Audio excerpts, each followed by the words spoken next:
Hello అందరికీ. నేను ఈరోజు 3వ వారం 7 శనివారాల వ్రతం చేసుకుంటున్నాను. మీరు ఇల్లంతా ముందే శుభ్రం చేసుకోవాలి. శనివారం రోజు అర్లీగా లేచి ఇల్లంతా తుడుచుకుని, ఇల్లు తుడుచుకునేటప్పుడు ఆ వాటర్లోకి కొంచెం రాళ్ళ ఉప్పు, పసుపు వేసుకుని తుడుచుకోవాలి. ఇలా శుభ్రం చేసుకుంటే ఇంట్లో ఉన్న నెగిటివ్ ఎనర్జీ అంతా పోతుందని చెప్తారు. తర్వాత తల స్నానం చేసుకుని ముఖ్య ద్వారం ముందర ఇలా ముగ్గు వేసుకుని గడపకి పూజ చేసుకోవాలి. తర్వాత దేవుడి గదిలో కాకుండా సెపరేట్గా పీఠం వేసుకుని చేసుకోవాలి ఈ వ్రతాన్ని. పీఠం పెట్టుకునే ముందు ఇలా పీఠం పెట్టుకునే స్థలాన్ని శుభ్రం చేసుకుని పసుపు కొంచెం జవాద్ వేసుకుని నీళ్లు వేసుకుని ఇలా రాయాలన్నమాట. 7 శనివారాల వ్రతం అత్యంత శక్తివంతమైన వ్రతం. మీరు ఎలాంటి సమస్య నుండి బాధపడుతున్నా భక్తి శ్రద్ధలతో స్వామి పైన నమ్మకం ఉంచి ఈ వ్రతం చేసుకుంటే మీ సమస్యకు ఖచ్చితంగా పరిహారం దొరుకుతుంది. ఆ స్వామి అనుగ్రహం సంపూర్ణంగా దొరుకుతుంది. మీ కష్టాలు గట్టెక్కుతాయి. 7 శనివారాల వ్రతం ఎలా చేసుకోవాలి, ఎప్పుడు చేసుకోవాలి, ఎలా చేసుకుంటే ఫలితాలు ఏంటి అనేది నేను ఈ వీడియోలో మీకు షేర్ చేసుకుంటాను. పీఠం పెట్టే చోట ఇలా జవాద్ పౌడర్ అండ్ పసుపుతో క్లీన్ చేసుకున్నాక ఇలా బియ్యం పిండితో పద్మ ముగ్గుని వేసుకోవాలి. నేను స్వామివారిని చాలా నమ్ముతా. స్పెషల్గా ఈ 2-3 మంత్స్లో స్వామివారు నాతోనే ఉన్నట్టు అనిపించింది. ప్రెజెన్స్ అనేది చాలా ఫీల్ అయ్యాను నేను. సో అందుకే ఈ శనివారాల వ్రతం చేసుకోవాలి నేను కూడా అనుకున్నాను.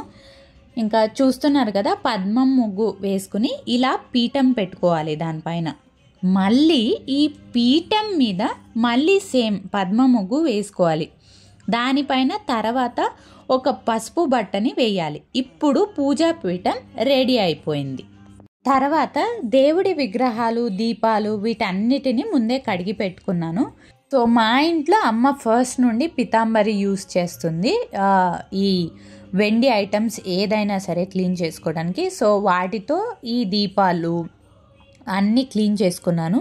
సో మీకు ఒక విషయం ఇప్పుడు చెప్పాలనుకుంటున్నది ఏంటంటే, మీరు విగ్రహాలకి దేవుడి ఫోటోలకి బొట్లు పెట్టుకునేటప్పుడు పసుపు, గంధం, కుబేర కుంకుమ, జవాద్, కొంచెం రోజ్ వాటర్ వేసుకుని బాగా కలిపి బొట్లు పెట్టుకోవాలి. ఇవన్నీ చాలా శ్రేష్టం. మరి రోజ్ వాటర్ ఎందుకు వాడుతున్నాను అనుకుంటున్నారా? బాగా మంచి స్మెల్ వస్తుంది కాబట్టి వేసుకున్నాను రోజ్ వాటర్ని. సో మీరు కూడా ఇలా ఖచ్చితంగా ట్రై చేయండి. ఇలా బొట్లు పెట్టుకుంటే మంచి సుగంధభరితమైన స్మెల్ వస్తుంది. అందుకనే ఈ చిన్న చిట్కా.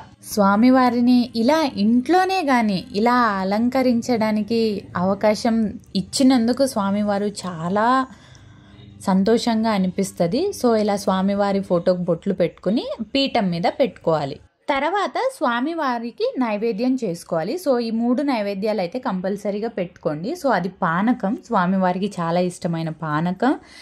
అండ్ తర్వాత వడపప్పు అంటే పెసరపప్పు నానబెట్టేసి ఒక 1 అవర్ పెసరపప్పుని పెట్టుకున్నాను.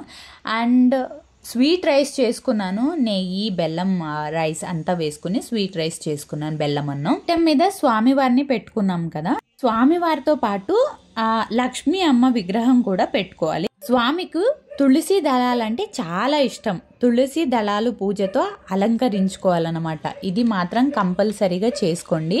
స్వామివారు అలంకార ప్రియుడు కాబట్టి బాగా అలంకరించుకోండి. తర్వాత పిండి దీపాలు చేసుకోవాలి. 2, 5, 7 ఇలా పెట్టుకోవచ్చు. 7 కొండల స్వామికి 7 పెట్టుకుంటే మంచిది. ఇక్కడ నేను 7 దీపాలని పెట్టుకున్నాను. ఆవు నెయ్యితో పిండి దీపాలు ఎలా చేయాలో రేపు ఒక షార్ట్ పెడతాను. ఇక్కడే అది పెడితే చాలా లెంతీ అయిపోతుంది వీడియో. సో ఎలా చేసుకోవాలి పిండి ప్రమిదలు అనేది ఖచ్చితంగా ఒక షార్ట్ అప్లోడ్ చేస్తాను.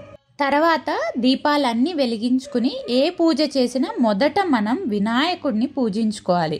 సో వినాయకుడిని విగ్రహం కూడా ముందర పెట్టుకున్నాను కదా. సో అలా 7 శనివారాల వ్రతం ఏ అడ్డంకులు లేకుండా ఘనంగా జరగాలని వేడుకోవాలి. ఇలా దీపాలన్నీ వెలిగించుకున్నాక ఫస్ట్ పిండి ప్రమిదలు, తర్వాత మామూలు దీపాలు పెట్టుకుని ఉంటాం కదా, అలా దీపాలన్నీ అవన్నీ వెలిగించుకున్నాక తర్వాత మనం వెంకటేశ్వర స్వామిని పూజించుకోవాలి. మీకు ఎలా వీలైతే అలాగా. ఎవరైనా ముందుగా అభిషేకం చేసుకోవాలనుకుంటే ఫస్ట్ ముందుగా అభిషేకం చేసుకుని స్టార్ట్ చేసుకోండి. సంకల్పం చేసుకుని వెంకటేశ్వర స్వామి అష్టోత్తరాలు, సహస్రనామాలు, గోవిందనామాలు, విష్ణు సహస్రనామాలు వీటిలో ఏదైనా సరే చెప్పుకుని పూజించుకోవాలి. విడి పూలతో అక్షింతలతో పూజ చేసుకోవాలి. ఒక్కొక్క సహస్రనామానికి ఒక్కొక్క నామానికి ఒక్కొక్క విడి పువ్వు అక్షింతలు వేసుకుని పూజ చేసుకోవాలి. ఇవన్నీ చెప్పుకోవడానికి బుక్స్ దొరుకుతాయి, లేదంటే యూట్యూబ్లో కూడా ఉంటాయి, సెర్చ్ చేస్తే మీకే దొరుకుతాయి. ఇవేమి కుదరట్లేదు అంటే ఓం నమో వెంకటేశాయ అని 108 సార్లు చెప్పుకుని పూజ చేసుకోవచ్చు. లక్ష్మీ అమ్మని కూడా పూజించుకోవాలి. లక్ష్మీ అష్టోత్తరాలు చెప్పుకోవాలి. ఫస్ట్ వినాయకుడికి వినాయక అష్టోత్తరం కూడా చెప్పుకుని పూజ చేసుకోవాలి. లక్ష్మీ అమ్మవారికి కుంకుమార్చన చేసుకుంటే చాలా మంచిది. నాకు మొదటి నుండి అంతే, ఏ కష్టం వచ్చినా అంటే ఇంకా నేను ఏ కష్టం జీవితంలో చూడను, అన్నీ చూసేసాను. ఇంత చిన్న ఏజ్లో ఎందుకు నాకు ఇన్ని కష్టాలు ఇచ్చావయ్యా అని ఎప్పుడూ కూర్చుని ఏడ్చేదాన్ని, అడిగేదాన్ని. కానీ ప్రతిసారి స్వామి నేనున్నాను, నేను చూసుకుంటానన్న ధైర్యం వెనక్కి నాకు ఇచ్చినందుకే ఈరోజు నేను ఇంత స్ట్రాంగ్గా ఉన్నాను అని అనిపిస్తుంది నాకు. సో స్వామివారి మీద చాలా నమ్మకం. అమ్మ నాన్నకి మా ఇంట్లో అందరికీ స్వామివారంటే చాలా నమ్మకం పెట్టుకోవాలంటే ఆయన ఉన్నారు, ఆయన చూసుకుంటారన్న ఒక్క నమ్మకం చాలు మనకి. ఆయనే అన్నీ చూసుకుంటాడు, ఆయనే కాపాడుతాడు. ఇంకా ఇక్కడ నా పూజ అంతా పూర్తయింది. స్వామివారికి ధూపం కూడా పెట్టాలి. శనివారం కాబట్టి ఇల్లంతా ధూపం పెట్టుకోవాలి. మా అమ్మ అయితే ప్రతి సాటర్డే, ఫ్రైడే, అమావాస్యకి, పౌర్ణిమకి ఖచ్చితంగా, మండే కూడా ఖచ్చితంగా ఇంక ఇంట్లో ధూపం అనేది పెడుతుంది. ఒకటి మాత్రం చాలా గుర్తుపెట్టుకోండి, స్వామివారి పూజని బ్రహ్మ ముహూర్తంలో చేసుకుంటే ఇంకా చాలా మంచి ఫలితాలు ఉంటాయి. కొన్ని నియమాలు అయితే ఖచ్చితంగా పాటించండి. అవి ఏంటంటే ఇంటిని శుభ్రం చేసుకోవాలి, తలస్నానం ఖచ్చితంగా చేసుకోవాలి, ఉపవాసం ఉండాలి, నేల మరియు చాప మీద పడుకోవాలి, బ్రహ్మచర్యం పాటించాలి. సో ఇవి వీలైతే కాదు, ఖచ్చితంగా చేసుకోండి వీటిని. సో ఇంకా చాలా మంచి ఫలితాలు అయితే ఉంటాయి. అండ్ ఇంకో విషయం మర్చిపోయాను, నేను మొదటి వారం చేసుకున్నప్పుడే చిన్నగా పసుపు ఒక చిన్నగా వైట్ క్లాత్ కట్ చేసుకుని దానికి పసుపు పూసుకుని బాగా డ్రై అయ్యాక దాన్ని ముడుపు కట్టుకోవాలన్నమాట. మీకు ఎంత ఇష్టమైతే అంత మనీ పెట్టుకుని ముడుపు అనేది కట్టుకోండి. సో 7 వారాల వ్రతం అయిపోయాక తిరుపతికి వెళ్ళి ఆ ముడుపుని సమర్పించుకోండి స్వామివారికి. సో అలా ఎవరికైనా వీలవ్వలేదు అంటే మళ్ళీ ఎప్పుడైనా మీరు తిరుపతి వెళ్తారు కదా, సో అప్పుడు ఆ ముడుపుని అక్కడ సమర్పించుకోండి స్వామివారికి. సో పూజ అంతా అయిపోయాక ఇలా స్వామివారికి హారతి ఇచ్చి మీరు కూడా హారతి తీసుకోండి. చారు కుంకుమోపేత చందనాని చర్చితాయ హారఘటక శోభితాయ భూరి మంగళం లలితరత్న కుండలాయ తులసీవనమాలికాయ జలజ సదృశ దేహాయ చారు మంగళం.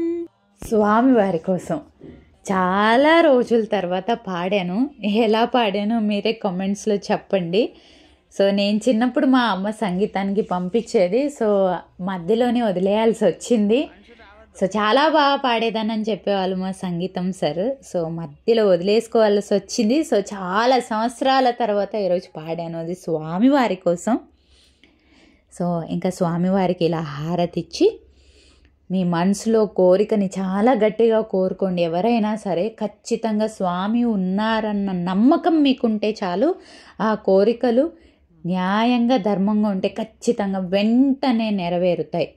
నాకు జరిగిన అనుభవంతో చెప్తున్నా, ఆయన ఉన్నాడన్న నమ్మకం ఉంటే మీకు ఖచ్చితంగా జరిగి తీరుతాయి అన్నమాట. ఆ పూజ అంతా పూర్తయ్యాక కొబ్బరికాయ కొట్టుకోవాలి స్వామివారికి. సో ఇంకా నా 7 శనివారాల వ్రతం 3వ వారం పూజ అనేది ముగిసింది. ఏదైనా డౌట్స్ ఉంటే కామెంట్స్ పెట్టండి, సో నేను రిప్లై చేస్తాను.